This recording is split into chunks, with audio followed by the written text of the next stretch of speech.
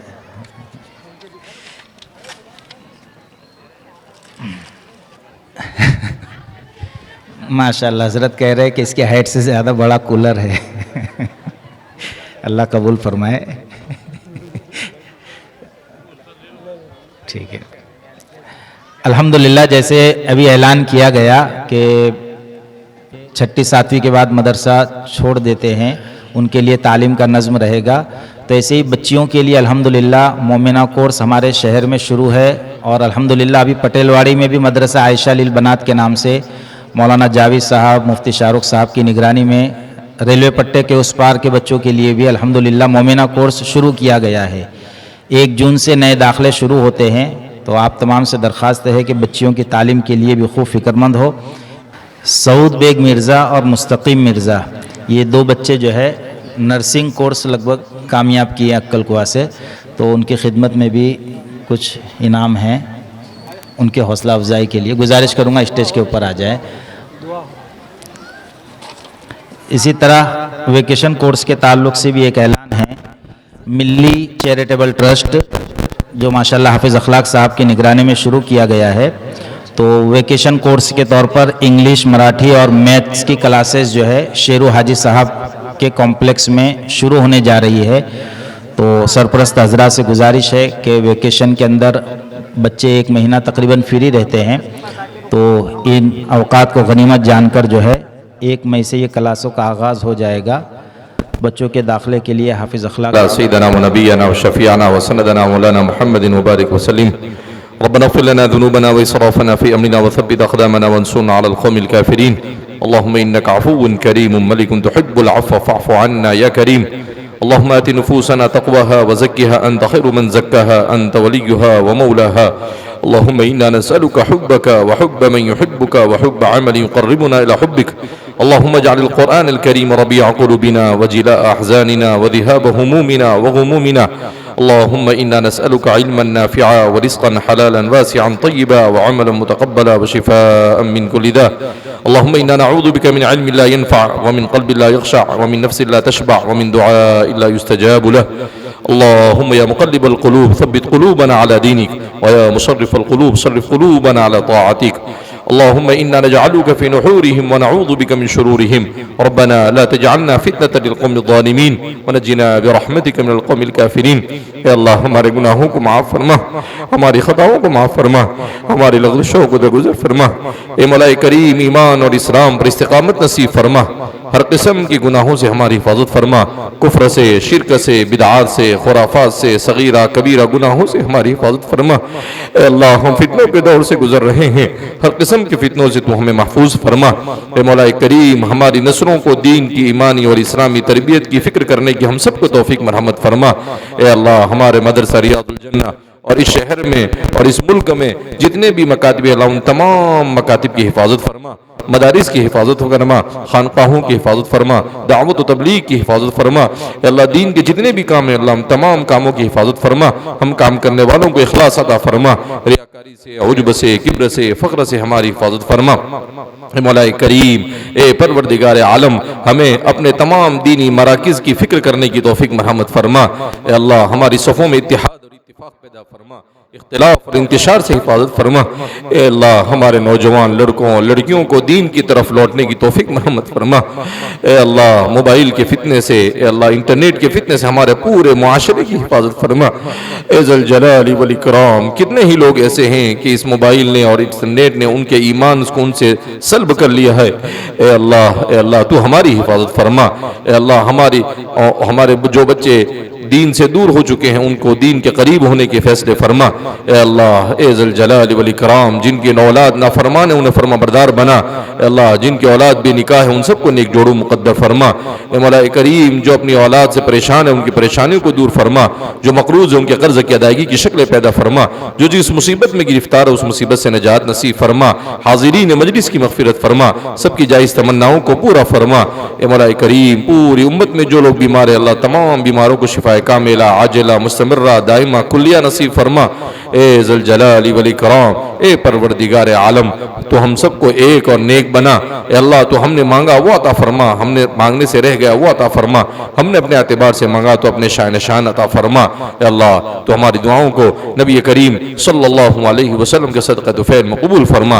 व सल्लल्लाहु अला नबिय्यिना मुहम्मदिन व अला आलिहि व अस्हाबिहि अजमईन बिरहमतिका या अरहमर राहिमीन। अल्हम्दुलिल्लाहि रब्बिल आलमीन।